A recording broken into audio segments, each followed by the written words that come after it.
여러분, 우리의 신앙을 돌아볼 때에 내가 신앙생활을 올바르게 잘하고 있는지를 알 수 있는 가장 분명한 방법은 하나님에 대해서 내가 더 정확하게 잘 알아가고 있는지를 돌아보시면 분명합니다. 교회에서 직분자가 되거나 여러 가지 사역을 할 수도 있지만 본질적으로는 신앙생활, 믿음 생활을 하는 것은 하나님을 믿는 믿음 생활을 하는 것입니다. 그래서 믿음 생활을 하는 신자는 교회 생활, 신앙 생활을 할수록 하나님에 대한 믿음이 분명해지고 그 하나님에 대한 믿음이 풍성해지는 결과가 있습니다. 하나님에 대한 올바른 믿음, 하나님에 대한 올바른 지식이 없이는 신앙생활을 하는 것은 불가능합니다. 저처럼 모태신앙인 경우에 중학교 때나 초등학교 때나 대학 시절에 알고 있었던 하나님만 알고 있고 그 다음에 하나님에 대한 지식이 멈추어져 있으면 그것은 교회 생활을 했지 하나님을 믿는 믿음 생활을 한 것은 아닙니다. 완전히 정체되어 있는 것입니다. 그래서 우리가 성경을 읽거나 기도할 때에 기도 생활과 성경 읽는 것, 경건 생활을 열심히 해야 되지만 그 모든 것은 하나님을 경험하고 하나님을 아는 것으로 열매를 맺게 됩니다. 그것을 꼭 우리가 돌아보면서 신앙생활을 할 수 있기를 바랍니다. 신앙생활을 할 때 오늘 본문과 설교 제목과 관련해서 오해하고 있는 부분이 하나님의 섭리를 운명론처럼 생각하는 그런 교인들이 의외로 있습니다. 여러분, 하나님의 섭리를 아느냐 모르느냐는 중요하지 않습니다. 하나님을 올바르게 아는 것이 중요합니다. 그렇기 때문에 하나님의 섭리를 생각할 때는 내가 섭리를 잘 안다라는 것은 하나님을 올바르게 아는 것입니다. 이단의 차이가 뭔지 아십니까? 하나님을 아는데 올바르게 알지 못하는 것. 성경이 말씀하는 하나님이 아니라 세상에서 말하는 사람들이 생각하는 하나님을 잘못 아는 것, 그것이 이단입니다. 그래서 이 시간 르호보암과 므낫세의 사건을 보면서 우리는 하나님께서 섭리하신다는 걸 믿습니다. 그 말씀은 하나님께서 내 삶에 간섭하시고 나의 기도에 응답하신다. 하나님께서는 내가 기도하며 하나님의 뜻을 구할 때에 나에게 반응하시고 은혜를 베푸신다. 섭리하시는 하나님을 믿습니다. 그런데 하나님께서 섭리하시는 방식이 성경에서 말씀하시는 방식이 있습니다. 그것이 우리가 오해하는 운명론과 확실하게 구별해서 하나님은 내 삶에 이렇게 섭리하시구나. 그것을 분명하게 깨닫고 섭리하시는 하나님을 기대하면서 살아가는 은혜 주시기를 바랍니다. 설교의 중요한 질문은 이것입니다. 70년 동안 다윗과 솔로몬 시대에 이스라엘이 통일왕국으로 존재했습니다. 그런데 분열되었습니다. 근본적인 질문이 통일왕국이었던 이스라엘이 분열왕국으로 나누어지게 된 것은 누구 책임입니까? 그 질문입니다. 분명한 것은 분열을 이야기하고 계획하시고 말씀하시는 분은 하나님이십니다. 그렇기 때문에 왕국이 분열하게 된 것은 하나님의 결정이고 하나님의 뜻이고 결국 하나님께서 분열에 궁극적인 책임이 있다. 그렇게 말을 할 수 있습니다. 그런데 우리가 질문을 할 게 있습니다. 하나님께서 어떤 일을 하기로 결심하시고 작정하셨으면 르호보암은 아무리 애를 써도 하나님께서 분열시키기로 한 것을 막을 수 없습니까? 막을 수 없다. 그것이 운명론입니다. 운명론은 하나님에 대한 뚜렷한 믿음이 없을 때 우리 생활 가운데 쉽게 들어옵니다. 그런데 여러분, 운명론은 하나님하고 관계없습니다. 운명론은 이렇게 생각하는 것입니다. 르호보암이 운명론을 믿으면 하나님께서 작정하시고 결심하시고 선포하셨다. 나라는 둘로 나누어질 것이다. 내가 아무리 경건하고 거룩하게 살아도 하나님이 결정한 것을 바꿀 수 없다. 그것이 운명론입니다. 내가 아버지 솔로몬의 우상 숭배를 회개하고 할아버지 다윗의 모범을 따라서 이 나라가 믿음 안에서 하나가 되게 하고 이 나라가 다시금 신앙의 나라가 되기 위해서 노력하더라도 하나님께서 둘로 나눈다 했으니까 내 때는 어쩔 수 없이 나누어진다. 그렇게 생각하는 것은 운명론입니다. 그렇게 생각하는 것은 하나님에게 맞지 않습니다. 여러분, 그런 믿음을 가지고 만약에 하나님을 생각한다면 하나님에 대해서 이렇게 딱 평가하는 것입니다. 하나님께서는 내가 아무리 신앙생활, 믿음생활을 잘 하더라도 내 아버지가 저지른 죄로 인해서 내가 아무리 신앙생활을 잘해도 아버지 죄로 인한 심판을 내한테 내리시는 하나님이다. 그렇게 믿는 것입니다. 그것 말고는 다르게 해석할 수가 없습니다. 그런데 하나님께서는 아버지의 죄를 물어서 아들을 심판하지 않습니다. 하나님은 명확하게 말씀하십니다. 각 사람은 자기 죄로 인하여 심판받을 것이고 하나님께서는 각각의 죄를 물어서 각 사람의 행위대로 판단하시고 심판하시는 분이십니다.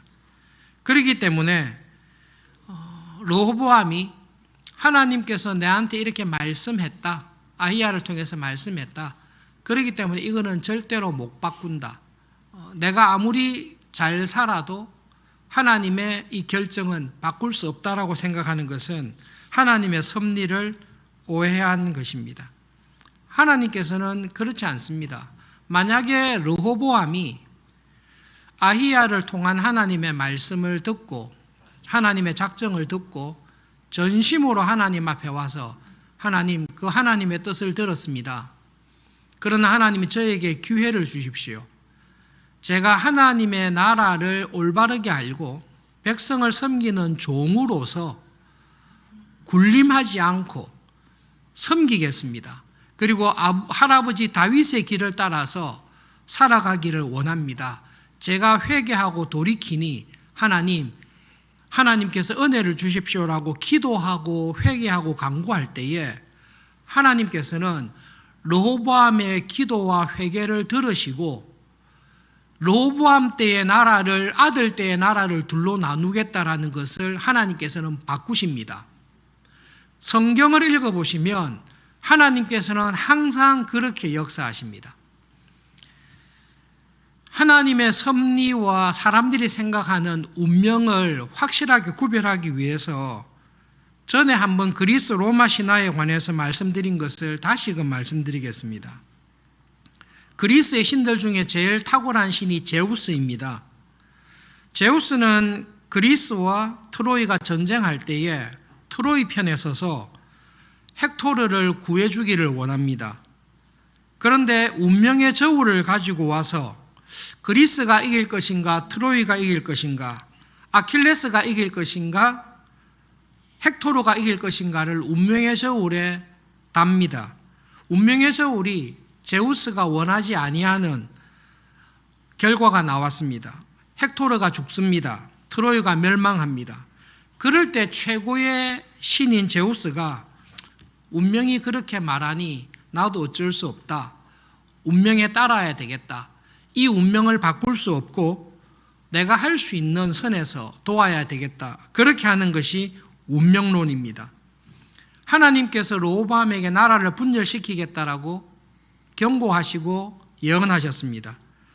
그때 르호보암이 하나님 용서해 주십시오. 아버지의 죄를, 나의 죄를 용서해 주십시오. 그리고 하나님 진심으로 회개하오니 하나님께서 우리의 죄로 인하여 결정하신 것을 바꾸어 주십시오라고 기도합니다. 그럴 때 하나님께서는 르호보암아 미안하다, 안 된다. 내가 한번 한 말에 내가 얽매여 있기 때문에 내가 그 말을 바꿀 수 없다. 나도 어쩔 수 없다. 하나님께서는 제우스처럼 그렇게 말씀하지 않습니다. 하나님께서는 한 운명에 매여 있지 않습니다. 하나님께서는 하나님이 하신 말씀에 매여 있지 않습니다. 하나님은 하나님의 본성에, 하나님 자신의 본성에 따라서 역사하시는 분이십니다. 하나님께서는 선언하십니다. 자기의 죄를 뉘우치고 전심으로 하나님 앞에 회개하면 하나님께서는 돌이키십니다. 그렇게 하나님께서 섭리하시는 것입니다. 그래서 여러분, 하나님께서 내 삶에 섭리하는 것을 기억하실 때 두 가지를 꼭 기억해야 되는데, 첫 번째로 기억해야 될 것은 하나님께서는 어떤 운명이나 하나님이 하신 말씀에 얽매여 있는 분이 아닙니다. 하나님께서는 하나님의 본성에 따라 자유롭게 움직이십니다. 그리고 하나님께서는 하나님의 본성과 하나님의 말씀에 따라 진심으로 회개하면 하나님께서 선포하셨던 히스기야에게 너 죽을 거니까 그냥 정리하고 죽을 준비해라라고 하셨지만, 하나님 앞에 나와 은혜를 구하고 간구할 때에 하나님께서는 뜻을 바꾸어 주십니다. 그것이 하나님께서 섭리하시는 참 중요한 방식이라는 것을 먼저 꼭 기억하시면 좋겠습니다. 그것을 확인하기 위해서 여러분, 열왕기하 21장 1절부터 6절에 므낫세 왕에 관한 이야기를 잠깐 살펴보겠습니다. 한 절씩 교독하겠습니다. 므낫세가 왕이 될 때 나이가 12세라 예루살렘에서 55년간 다스리니라. 그의 어머니의 이름은 헵시바더라.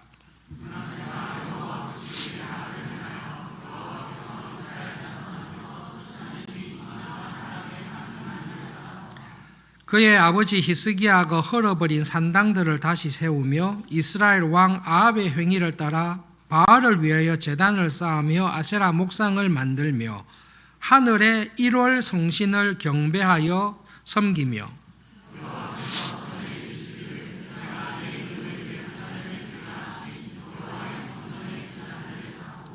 또 여호와의 성전 두 마당에 하늘의 1월 성신을 위하여 제단들을 쌓고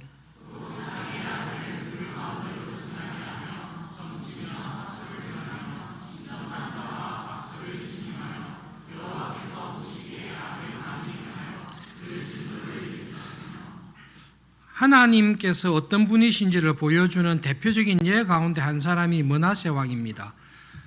성경을 쭉 읽고 보시면 알겠지만 남쪽 유다, 북쪽 이스라엘 역사 가운데 최고로 악한 왕을 꼽아라 하면 단연코 1등할 왕이 므낫세 왕입니다. 타의 추종을 불허할 정도로 악한 왕입니다. 열왕기에서는 므낫세 왕의 죄를 7가지로 나누어서 기록하고 있습니다. 7가지만 지었기 때문에 7가지로 나눈 것은 아닙니다. 7이라는 숫자가 완전한 숫자이기 때문에 열왕기의 저자가 므낫세의 죄를 7가지로 딱 나누었을 때는 하나님 앞에서 완벽 무결한 죄인이었다, 이런 죄인인 왕이 없었다라는 것을 강조하기 위해서 7가지로 나열했습니다. 7가지를 합쳐도 죄가 크지만 사실 므낫세가 행한 죄를 하나씩 보더라도 7가지 중에 한 가지만 지어도 하나님께서 결정하시고 작정하신 반드시 죽을 것이다 하는 죄에 다 걸리는 죄를 므낫세가 저질렀습니다. 첫 번째로는 이스라엘 백성들이 출애굽할 때에 가나안에 살고 있었던 족속들이 지었던 죄들이 있습니다. 하나님께서 가나안 족속을 심판하시면서 가나안 땅이 이 위에 사는 사람들을 토해내고 싶다, 도무지 이들의 죄와 부도덕함을 땅이 견디지 못해서 역겨워서 토해내고 싶다라고 한 죄들이 있습니다. 그 죄를 므낫세 왕이 다 발굴해서 다 따라했다라는 것이 열왕기 저자의 지적입니다.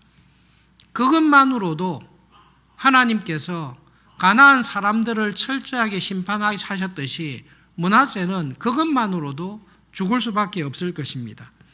두 번째로는 므낫세는 12살에 왕이 되었지만 10년간 아버지 히스기야와 함께 공동 통치를 했습니다. 그렇기 때문에 자기가 단독으로 통치한 것은 22살의 나이에 혼자 왕으로 통치했습니다. 혼자 통치하는 동안에 경건한 아버지 히스기야가 제거했던 산당들, 우상들을 다 부활시켰습니다. 무너진 곳을 사사시 찾아다니면서 아버지 히스기야가 그렇게 열심과 전심으로 제거한 산당들을 다 설립해주고 우상 숭배할 수 있도록 성행하도록 만들어준 왕이 므낫세입니다. 세 번째로 북쪽 이스라엘의 왕 가운데 정말로 악랄하고 왕으로서 우상 숭배를 공식적으로 도입한 왕조가 오므리 왕조의 아합 왕입니다. 아합은 하나님 대신 바알과 아세라를 공식적으로 섬기는 것을 도입한 왕입니다. 므낫세가 아합 왕이 했던 일을 똑같이 도입합니다. 바알과 아세라를 공식적으로 도입하고 그 우상을 섬기는 일을 지원한 왕이 므낫세입니다. 한 걸음 더 나갔습니다. 아합조차 하지 아니했던 아시리아의 신들, 1월 성신, 하늘의 달과 별들, 그것을 숭배하는 일을 공식적으로 도입한 것이 므낫세입니다. 그것도 부족해서 그 1월 성신들을 위한 신전들을 건축했습니다. 다섯 번째로 그 신전들을 어디다 건축하는가 하면 성전뜰 안에 건축합니다. 산당뿐만 아니라 다른 곳이 아니라 하나님을 예배하는 성전뜰 안에 우상들을 위한 신전들을, 제단들을 건축해서 하나님을 예배하는 곳에서 우상을 예배할 수 있도록 한 왕이 므낫세입니다. 할아버지 아하스가 굉장히 악한 짓을 했는데 자기 아들을 불에 태워서 우상에 숭배한 일을 했던 왕이 아하스입니다. 므낫세는 할아버지보다 더 나갔습니다. 아들들이라고 복수로 표현하고 있습니다. 므낫세는 자기의 아들들을 우상에게 불태워 죽이는 제사를 여러 번 했던 사람이 므낫세입니다.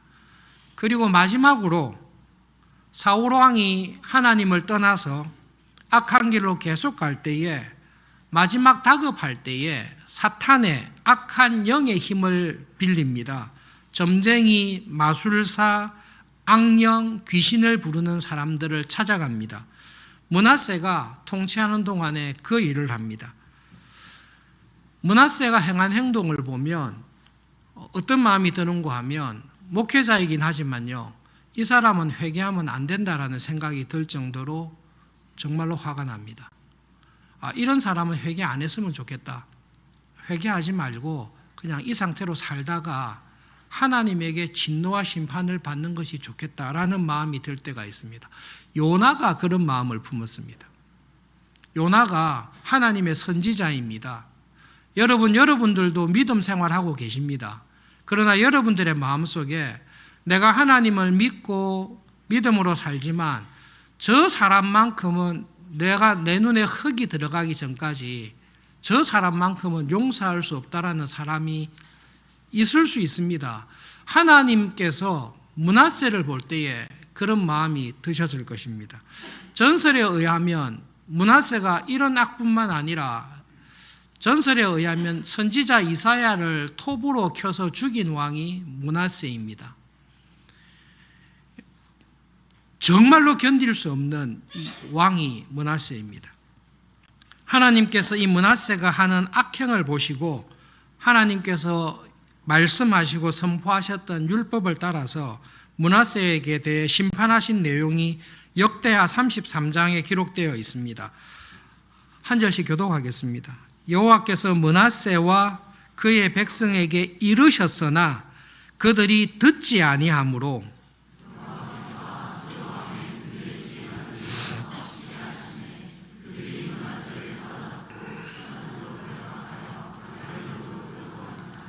그가 환난을 당하여 그의 하나님 여호와께 간구하고 그의 조상들의 하나님 앞에 크게 겸손하여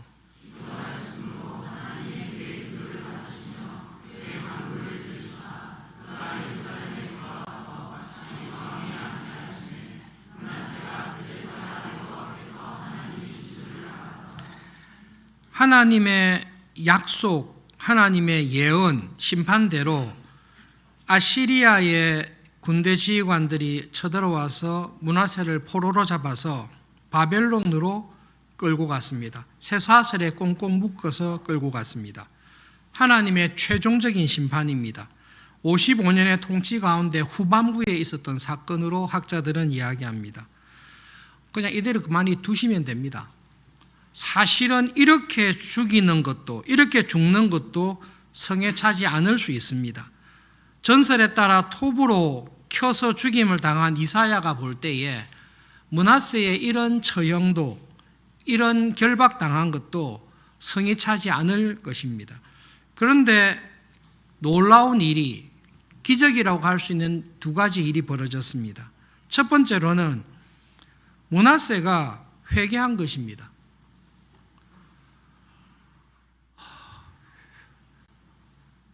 어떻게 됐는지, 왕으로서 지 좋을 대로 살다가 하고 싶은 악들을 다 행하다가 쇠사슬에 묶여서 바벨론으로 포로로 가서 그렇게 바알과 아세라와 이럴 성신과 가나안의 우상을 섬겼으면, 그렇게 어려움을 당했으면 누구한테 기도해야 됩니까? 바알이나 아세라나 이럴 성신에게 기도해야 되지 않습니까? 그런데 신기하게도 므낫세가 최악의 상황에 접하니까 그때서야 하나님을 찾은 것입니다. 도무지 불가능한 일이 므낫세에게 벌어진 것입니다. 우리는 내가 한 죄를 알면 내 죄로 인하여 이런 돌이킬 수 없는 일이 벌어졌다고 생각하면 많은 사람들은 가룟 유다의 길을 택합니다. 회개하고 싶지만 내가 지은 죄를 생각하니 이거는 차마 회개할 면목이 없다. 회개한다고 해서 하나님께서 들어주실 것 같지도 않고 포기하게 됩니다. 그런데 므낫세는 신기하게도 포로로 잡혀가서 비참한 가운데 하나님의 이름을 부르며 회개합니다. 그런데 하나님께서 므낫세의 마음의 중심을 보시는 하나님께서 므낫세의 회개를 딱 봤을 때 진정한 회개라는 것을 하나님께서 확인하셨습니다. 하나님 앞에 크게 겸손하여 진심으로 환난 가운데 기도한 것입니다. 더 놀라운 기적이 일어났습니다. 하나님께서 55년간 지 좋을 대로 살아가는 것을 떠나서 넘어서서 하나님을 모욕하고 하나님의 선지자들을 죽이고 하나님의 백성들을 우상 숭배에 쩔도록 만들었던 그 므낫세가 지가 어렵고 힘들 때 하나님 앞에 회개하는 그 회개를 딱 들으시고 그냥 용서해 주셨습니다. 용서해 주니까 거기서 잘 죽어라 이렇게 하지 않고 정말로 회개하니까 그냥 용서하시고 포로에서 풀어주시고 유다로 돌아오게 하셔서 다시 왕으로 살 수 있는 놀라운 은혜를 주셨습니다. 우리는 믿음이 아무리 좋아도 우리는 하나님이 될 수 없습니다. 거듭난 신자는 아무리 악해도 사탄이 되지는 않습니다. 하나님께서 므낫세의 회개를 들으시고 용서하시는 것을 볼 때에 우리 마음에 하나님은 속이 있나 없나?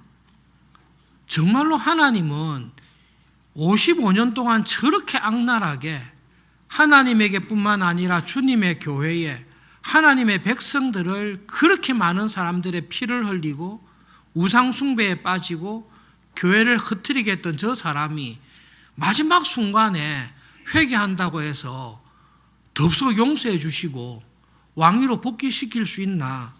우리는 하나님에 대해서 정말로 의문을 생깁니다.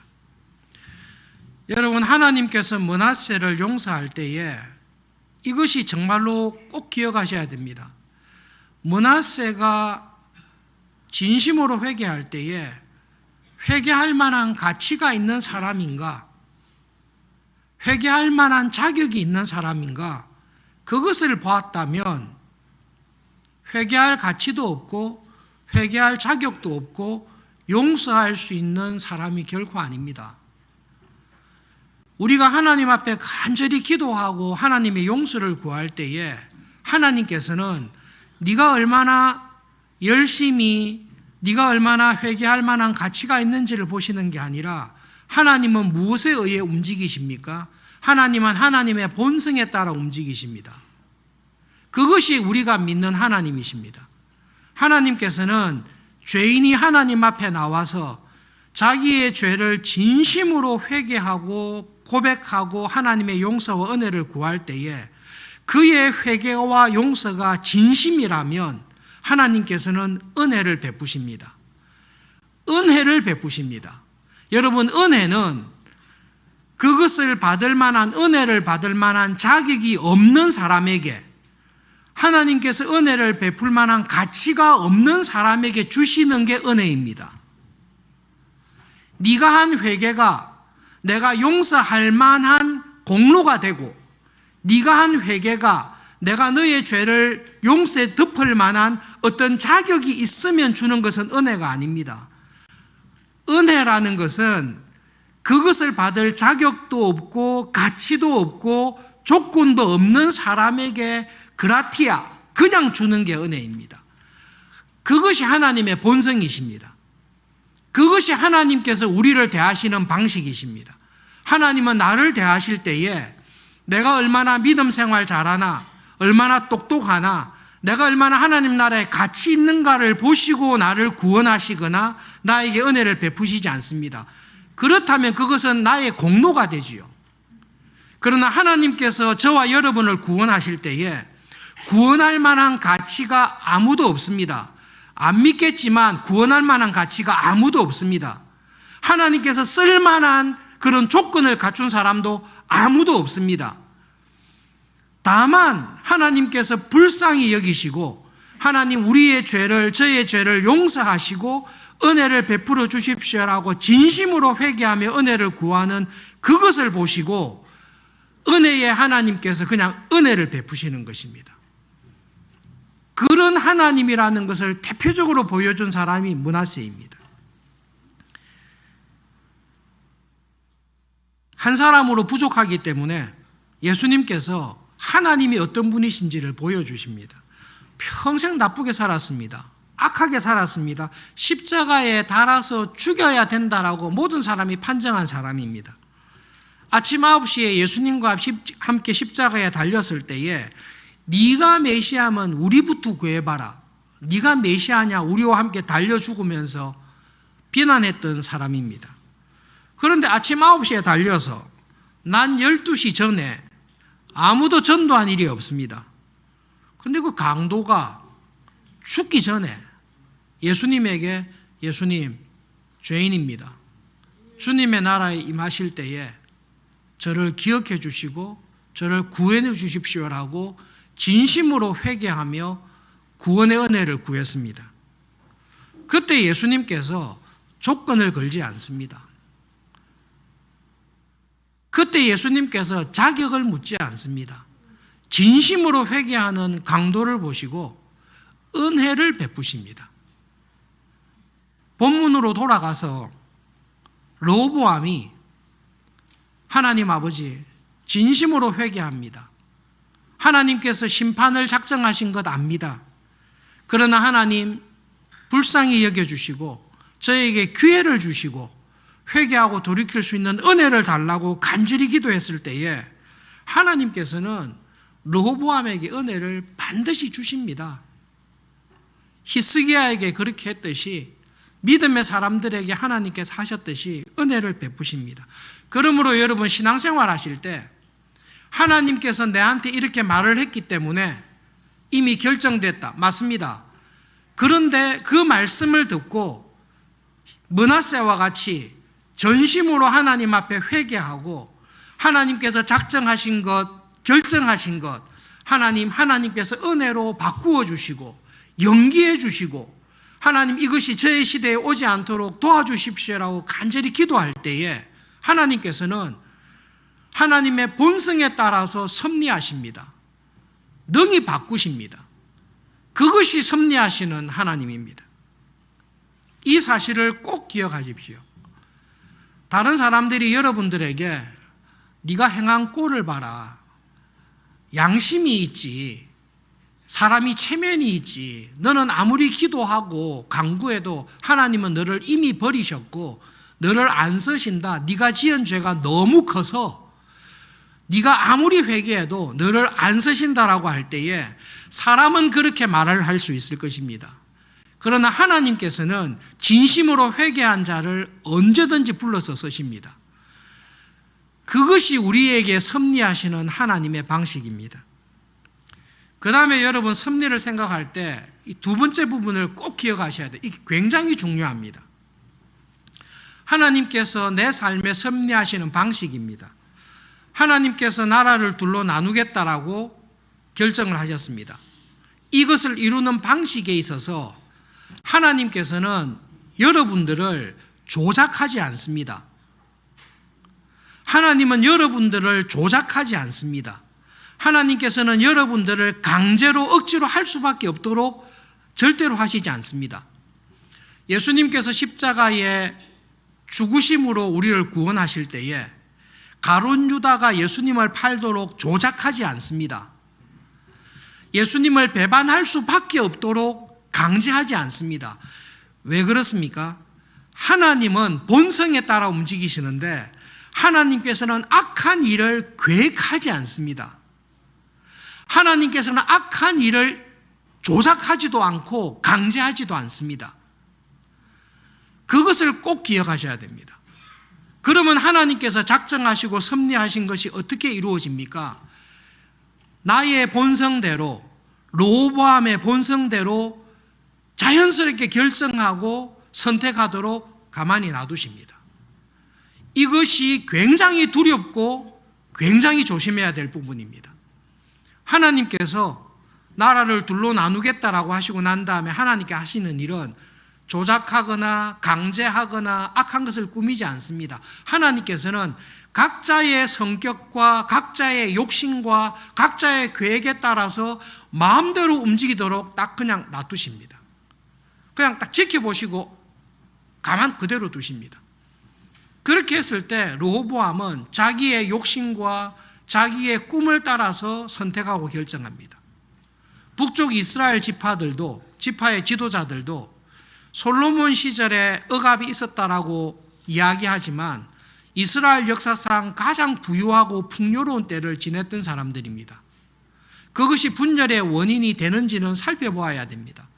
그러나 북쪽 이스라엘 지파들도 이 변환한 시기에 자기들의 욕심과 정치적인 판단에 따라 움직입니다. 골목대장 하고 싶었던 에브라임 지파가 나섰을 것이고 부유하고 풍요로운 삶을 누리지만 자유롭고 싶은 욕심에 따라 움직이는 것 하나님 가만히 두십니다.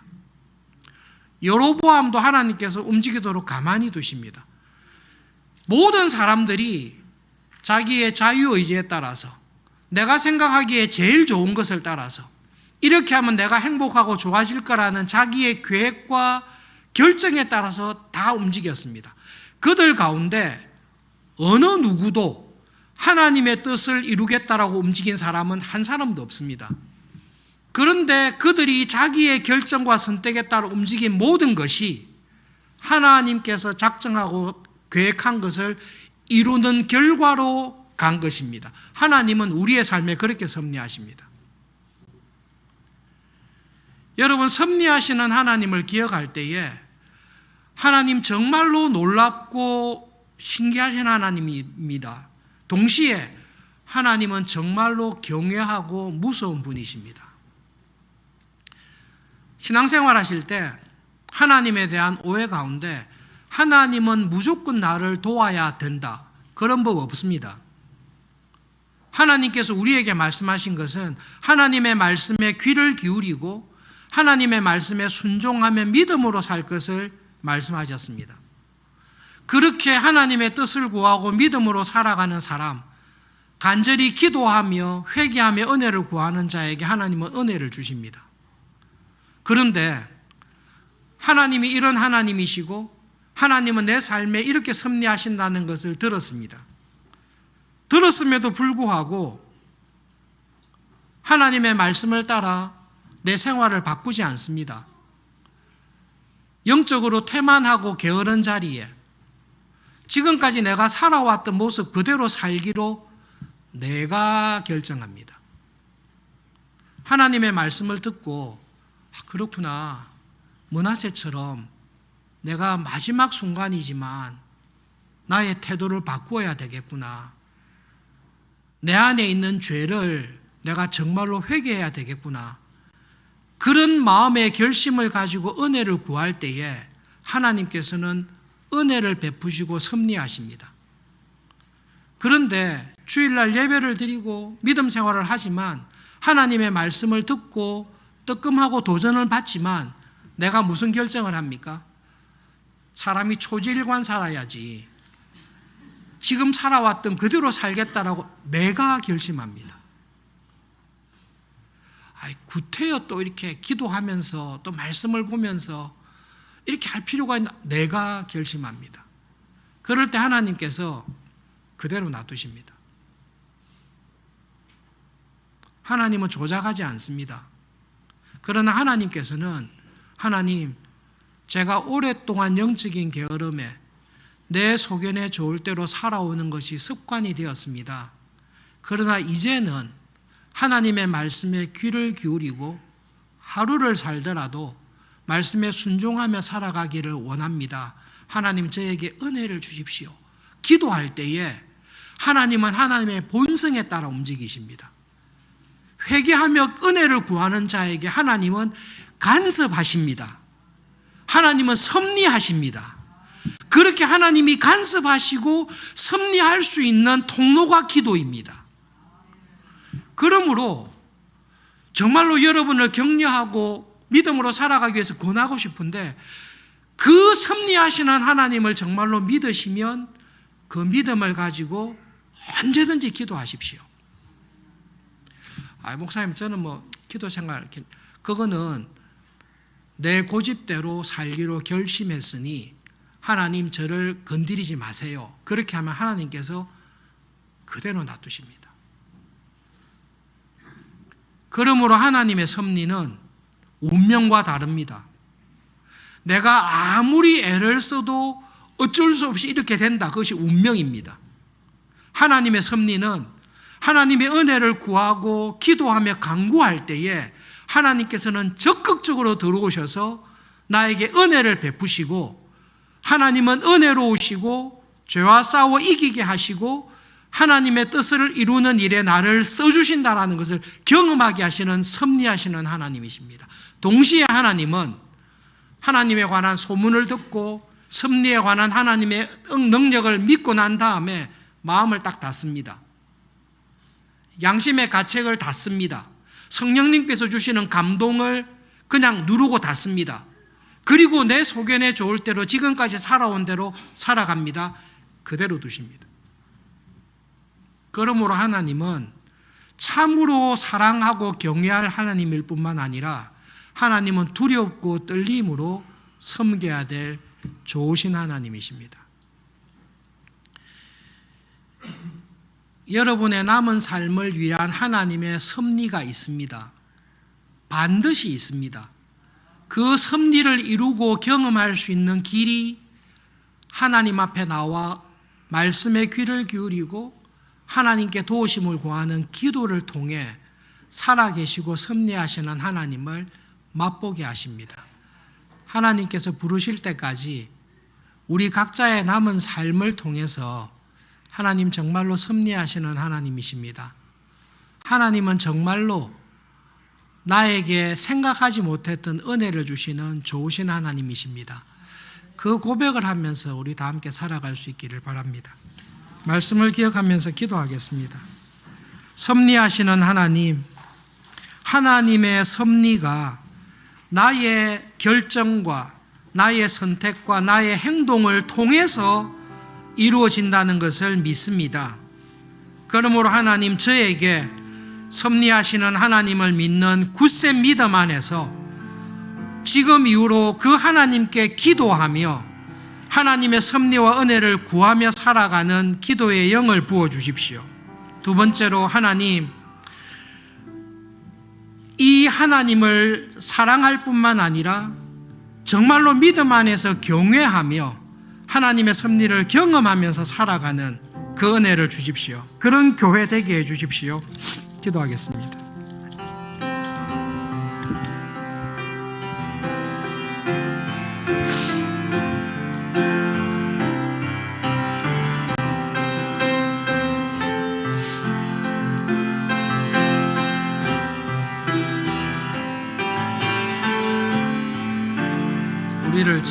창조하신 하나님, 우리를 지으신 하나님, 우리가 하나님을 알지만 다 알 수 없습니다. 하나님께서는 우리에게 가장 큰 은혜를 주시되 나를 창조하시고 나를 사랑하시고 은혜로 섭리하시는 하나님께 기도하며 그 하나님을 경험하며 살아갈 수 있는 구원의 은혜를 주신 것을 감사합니다. 이 세상에서 이 어렵고 힘든 이 땅에서 살아갈 때에 그 은혜의 하나님, 섭리하시는 하나님을 믿고 경험하며 살아가는 저희들이 되도록 하나님 우리들의 마음에게 믿음을 더해 주십시오. 예수님의 이름으로 기도합니다. 우리를 창조하신 하나님, 한 사람 한 사람 예수님의 십자가의 보혈로 구원하셔서 하나님의 자녀가 되게 하시고 지금 이 예배의 자리에 우리를 불러주신 하나님 아버지, 이 시간 말씀을 통해 하나님께서는 정말로 섭리하시는 하나님이신 것을 믿습니다. 이 믿음이 살아있는 믿음이 되도록 은혜를 주십시오.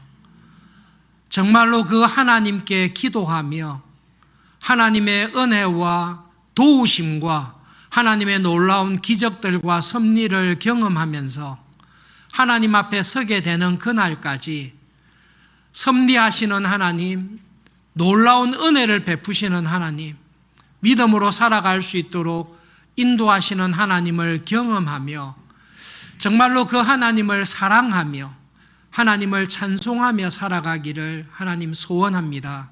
이 시간 예배드리는 저희 모두에게 한 사람도 빠짐없이 그 하나님을 경험하며 그 하나님을 체험하는 기도의 기쁨을, 섭리의 은혜를 경험하며 살아가도록 인도해 주십시오.